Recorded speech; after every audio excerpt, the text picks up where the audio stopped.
Halo semuanya, kembali lagi bersama saya Benedikta Nyoman Putri Trianingsi. Jadi di sini saya akan membahas soal-soal Olimpiade Nasional 2012, seleksi kabupaten atau kota. Baik, kita langsung saja pada soal yang pertama. Reaksi fase gas berlangsung dalam sirine pada temperatur dan tekanan yang konstan. Bila volume awal adalah 40 cm3 dan volume akhir adalah 60 cm3, reaksi manakah yang berlangsung? Jadi, dari suatu reaksi ini kita mengetahui pasti ada reaktan dan produk. Sehingga reaktan menghasilkan produk. Kemudian, volume dari reaktan dan produk ini dapat kita ketahui dari volume awal dan volume akhir. Jadi, reaktan itu merupakan volume awal dan produk itu merupakan volume akhir. Selanjutnya, melalui volume ini kita sederhanakan menjadi 2 dibagi 20. Kemudian, melalui opsi ini kita diminta untuk mencari yang mana koefisiennya 2/3. Kita cari satu persatu. Yang pertama itu ada A koefisien 1, B koefisien 1, yang menghasilkan 2, dibandingkan dengan AB itu koefisien 1, yaitu 2/3. Selanjutnya ada 2 ditambah 1, 3 dibandingkan dengan 1, jadi 3/1. Kemudian yang ketiga 2 dibandingkan dengan 1 ditambah 3, 2/3. Kemudian 2 dibandingkan dengan 1 ditambah 1, 2, jadi 2/2. Kemudian 2 ditambah 4, 6, 6 dibandingkan dengan 4. Sehingga jawaban yang benar itu 2/3 yang C. Baik, kita masuk pada soal yang kedua, yang manakah berikut ini mengandung 2 mol partikel zat terlarut. Jadi kita mengetahui bahwa rumus dari mol itu merupakan molar dikali dengan volume. Kemudian kita mengetahui pula bahwa senyawa elektrolit ketika dilarutkan dalam air itu akan terion, sehingga yang pertama yaitu Na2SO4 ketika dilarutkan dalam air itu akan terionisasi menjadi 2Na+ ditambah SO4 2-, sehingga jumlah partikelnya yaitu 3, yaitu 2 ditambah dengan 1. Sehingga untuk option yang A itu 1 dikali dengan 0,5 dikali dengan 3 menghasilkan 1,5 mol. Kemudian yang kedua, kita bisa lihat bahwa AlSO4 3 kali, ini kita bisa langsung mengetahui bahwa Al itu 2, SO4 itu ada 3, sehingga jumlah partikelnya itu ada 5. Sehingga kita masukkan ke dalam rumus 1 kali 0,2 kali 5 yaitu 1 mol. Kemudian yang ketiga yaitu 4. Kemudian yang ketiga yaitu CH3CO2Na. Sehingga ionisasinya yaitu CH3CO- ditambah dengan Na+, sehingga jumlah partikelnya yaitu ada 3. Sehingga kita masukkan ke rumus 4 dikali 0,25 kali 2, sehingga mendapatkan 2 mol, maka jawaban yang benar adalah yang C. Baik, kita masuk pada soal yang ketiga.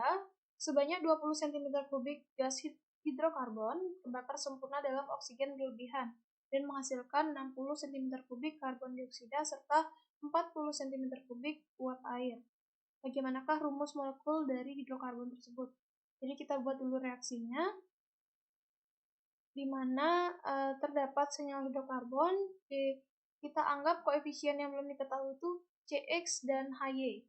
Sehingga ditambah dengan oksigen yaitu O2 menghasilkan CO2 dan H2O. Untuk mencari koefisiennya ini kita ambil dari yang sudah diketahui, yaitu 20 cm3 itu reaktannya, kemudian untuk karbon dioksida yaitu 60 dan untuk uap airnya itu 40. Nah, kita sederhanakan dibagi 20.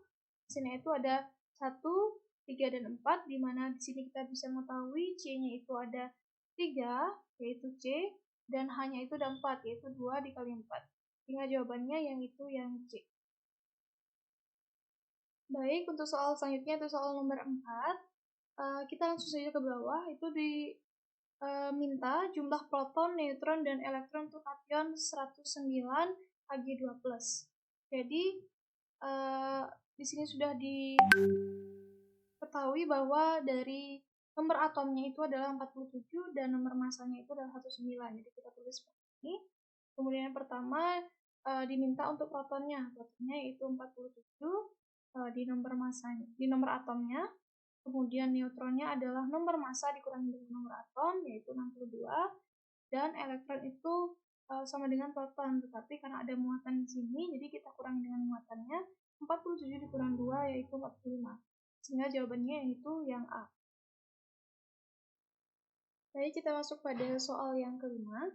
Berikut ini berturut-turut adalah 8 energi ionisasi, yaitu 3, 1610, 2460, 4350, 5400, 8500, 10300, 12300. Berdasarkan energi ionisasi tersebut, maka dapat diperkirakan bahwa unsur X adalah unsur utama golongan keberapa. Jadi, langkah pertama yang kita lakukan adalah dengan membuat deret di mana terdapat energi ionisasi. Karena ini jumlahnya 8, jadi kita buat 8 deret. Kita masukkan ke dalam datanya, kemudian pada umumnya itu suatu atom akan melepaskan elektron tergantung dari jumlah golongannya. Misalnya golongan 1A, dia akan melepaskan 1 elektron, kemudian golongan 2A melepaskan 2 elektron. Nah, itu dalam keadaan stabil. Namun terdapat juga elektron yang bisa terlepas dari jumlah yang melebihi dari golongannya. Dengan catatan ketika ia akan melepaskan elektron itu ia akan membutuhkan energi yang lebih besar. Sehingga melalui deret tersebut kita dapat melihat di mana yang sekiranya perubahannya itu sangat jauh. Di sini sudah didapatkan yaitu 5 dan 6, di mana perbedaannya sangat jauh. Berarti 8500 ini itu dalam keadaan tidak stabil. Jadi stabilnya pada keadaan di energi kelima. Sehingga itu merupakan golongan 5A yang disebut juga dengan nitrogen. Sehingga jawabannya yang itu yang D. Baik, soal selanjutnya soal nomor 6. Suatu atom unsur X oksidanya berupa XO2 dan SO3. Kemudian bila oksida tersebut dilarutkan dalam air akan terbentuk asam lemah yaitu H2XO3 dan asam kuat H2XO4. Bagaimanakah konfigurasi elektron yang paling luar dari unsur X tersebut? Jadi jika diperhatikan ini merupakan sulfur, di mana sulfur dapat berbentuk SO2 dan SO3. Kemudian melalui hal tersebut maka H2XO3 itu dapat berupa H2SO3 dan H2XO4 dapat menjadi H2SO4 atau asam sulfat dan asam sulfit. Nah, jika dikonfigurasikan sulfur itu nomor atomnya 16 sehingga konfigurasi atomnya Na itu 10, Bs2 dan 3,4 sehingga itu termasuk pada golongan 6A dan periode ketiga. Sehingga jawaban yang benar yaitu S2 dan P4 yaitu yang C. Baik, selanjutnya itu soal nomor 7. Berikut ini manakah diagram orbital yang benar untuk atom M dalam keadaan dasar? Dan di sini jawabannya itu yang D. Mengapa? Karena dalam subkulit yang sama, masing-masing orbital terisi satu elektron dengan arah panah yang sama. Nah, kita lihat dalam subkulit yang sama, masing-masing orbital terisi satu elektron. Kita bisa lihat 1, 2, 3, 4, 5 arahnya sama. Kemudian elektron yang tersisa itu kan sisanya lagi 2 karena sudah 5 terisi sebagai elektron pasangan dengan arah yang berlawanan. Nah, di sini sudah benar, jadi jawabannya itu yang D karena berlawanan, yaitu mulai dari yang subkulit pertama kemudian subkulit kedua. Sehingga jawabannya itu yang D. Baik, soal selanjutnya itu soal nomor 8. Berikut ini manakah yang tepat mengenai deskripsi dot elektron untuk sulfur dioksida SO2.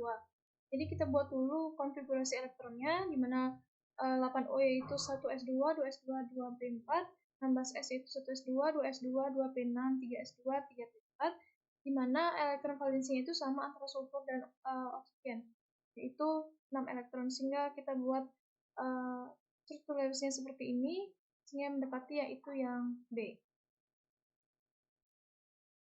Baik, soal selanjutnya itu soal nomor 9. Tentukanlah spesies di bawah ini yang paling mudah larut dalam pepanas cair, yaitu CH3, CH2, CH3.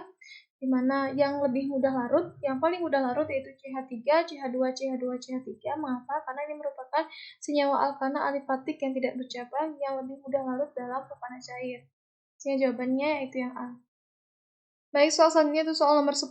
Berdasarkan reaksi berikut ini, KiO3 ditambah 5Ki, 6H+, menghasilkan 3I2, 6K+, dan 2H2O. Berapa mol iodin yang dapat diperoleh dari 1/6 mol kalium iodat? Nah, langkah pertama yang kita lakukan adalah membuat reaksi oksidasi dan reduksi, di mana untuk oksidasi itu ada 2 imin menjadi I2 ditambah 2 elektron. Kemudian untuk reduksi 2IO 3 min ditambah 12H+ ditambah 10 elektron menghasilkan I2 ditambah 6H2O. Itu berdasarkan reaksi berikut ini. Kemudian kita akan menyamakan reaksinya itu agar nanti bisa disederhanakan dengan yang untuk oksidasi dikali dengan 5 dan untuk reduksi dikali dengan plus 1 sehingga mendapatkan hasil 10 imin menjadi 5I2 ditambah 10 elektron agar memudahkan elektronnya itu agar hilang. Kemudian untuk reduksinya sama 2IO3 min ditambah 12H+ ditambah 10 elektron menghasilkan I2 ditambah 6H2O. Kemudian baru kita bisa sederhanakan di mana 2IO3 min ditambah dengan 12H+ ditambah dengan 10 imin menghasilkan 6I2 ditambah 6H2O. Kemudian melalui reaksi ini, maka kita akan melengkapinya dengan KiO, di mana 2KiO3 ditambah 10Ki ditambah 12H+ menghasilkan 6I2 ditambah 12K+ ditambah 6H2O. Nah, ini karena bisa dibagi 2, jadi kita sederhanakan, yaitu KiO ditambah 5Ki ditambah 6H+ menghasilkan 3I2 tambah 6K+ dan 3H2O. Ya, sama dengan ini, kemudian kita mencari molnya satu persatu. Nah, untuk KiO itu molnya 0,16, untuk Ki 0,8, untuk H+ 0,96, untuk I2 0,48, untuk K+ 0,96, dan untuk H2O 0,48. Sehingga Ni2-nya itu kan kita bisa lihat di sini yaitu 0,48. Jika dibulatkan menjadi 0,5, sehingga jawabannya yaitu 0,50. Baik, soal selanjutnya itu soal esai. Yang pertama, oksigen dapat dihasilkan dari pemanasan zat kimia yang kaya oksigen, seperti zat padat kalium klorat dengan katalis mangan dioksida. Jadi pertanyaan yang pertama yaitu tuliskan rumus kimia kalium klorat dan mangan dioksida. Itu KClO3 karena klorat. Kemudian jika KClO4 itu baru klorid, jadi KClO3 dan mangan itu Mn dan dioksida berarti 2 oksidanya itu MnO2. Selanjutnya, tuliskan reaksi pemanasan garam tersebut yang menghasilkan oksigen. Jadi 2KClO3 menghasilkan KCl ditambah oksigen. Jadi kita setarakan. Di mana KCl-nya ada 2, kemudian ada 3O2. Ya, seperti itu. Kemudian yang ke C, dari pemanasan 2 gram kalium klorat, berapa liter oksigen diperoleh jika diukur pada 25 derajat Celcius dan 1 atm, dan reaksi dianggap berlangsung sempurna. Jadi untuk mencari O2-nya yaitu 3/2 dikali dengan 2 per 122,5 dikali 22,4 liter, yaitu 0,55 liter. Selanjutnya, oksigen juga dibuat dari reaksi natrium peroksida dengan air. Tuliskan reaksi natrium peroksida dengan air. Jadi, rumus dari natrium peroksida yaitu 2Na2O2 ditambah airnya yaitu H2O, yaitu menghasilkan 4NaOH ditambah O2.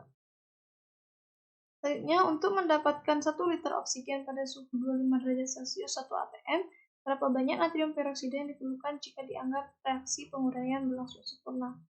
Jadi, peroksida yang diperoleh yaitu 2 dikali 78 per 22,4, yaitu 6,96 gram. Selanjutnya, berapa bilangan oksidasi oksigen pada hidrogen peroksida? Jadi, bilangan oksidasinya itu -2, karena dapat dari O2. Selanjutnya, tuliskan reaksi belerang dengan oksigen, oksida apa yang dihasilkan? Itu reaksi belerang dengan oksigen, jadi S ditambah O2 menghasilkan SO2. Itu merupakan oksidasi asam. Dan terakhir, tuliskan reaksi kalsium dengan oksigen. Oksida apa yang terbentuk? Jadi antara Ca dengan O2 menghasilkan CaO. Seperti itu. Baik, jadi karena tadi tidak terlihat, maka saya lanjutkan di soal yang H, yaitu tuliskan reaksi kalsium dengan oksigen, oksida apa yang terbentuk, yaitu Ca ditambah O2 menghasilkan CaO, yaitu oksida basa. Berikutnya, oksida mana yang bersifat asam, yaitu rumusnya itu SO2 ditambah H2O, H2SO4 menghasilkan HSO3-. Baik, jadi sekian presentasi terkait soal-soal pembahasan soal yang sudah saya buat. Mohon maaf apabila ada kesalahan dalam membahas soal ini. Saya mohon maaf dan terima kasih.